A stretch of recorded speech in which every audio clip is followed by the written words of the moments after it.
Hello, नमस्ते, प्रणाम। हमारे पांडे लोकगीत चैनल में सभी भाई बहन का स्वागत है। मैं एक कीर्तन भजन गीत सुनाने चल रही हूँ। कैसा लगेगा आप लोग कमेंट करके लाइक करके बताइएगा। जो नया है सब्सक्राइब कर लीजिएगा। जितना हो सके उतना आप लोग शेयर करिए और कमेंट करके बताइएगा ये गाना कैसा लगा।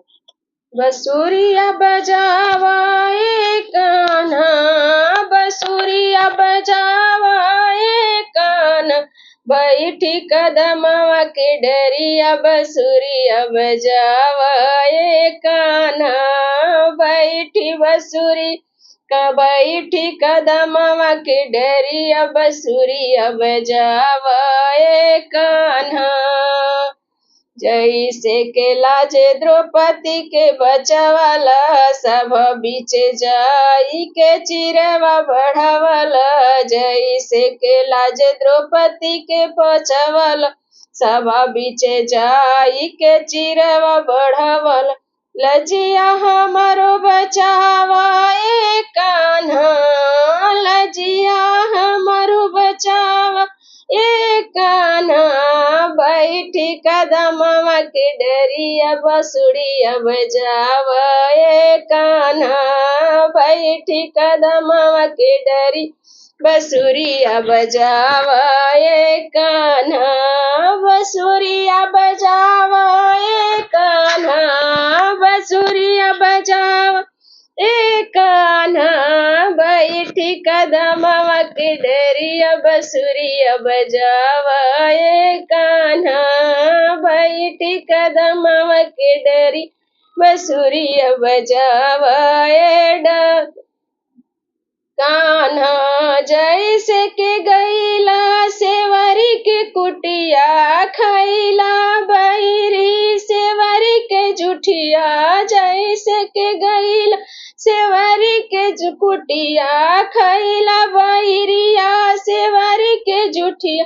भोगिया भोगवा हमारो लगावा ए कान्हा, भोगवा हमारो लगावा ए कान्हा, बैठी कदमवा के डरिया बसुरिया बजावा ए कान्हा, बैठी कदमवा के डरी बसुरिया बजावा ए कान्हा, बसुरिया बजावा ए कान्हा, बसुरिया बजावा ए कान्हा, बैठी कदमवा के डरिया बसुरिया हमरो बजावा ए कान्हा, बैठी कदमवा के डरिया बसुरिया बजावा ए कान्हा। दुर्योधन के मेवा नहीं खैला, रोटी साग जाई विदुर घरे खैला। दुर्योधन के मेवा नहीं खैला, रोटी साग जाई विदुर घरे खैला।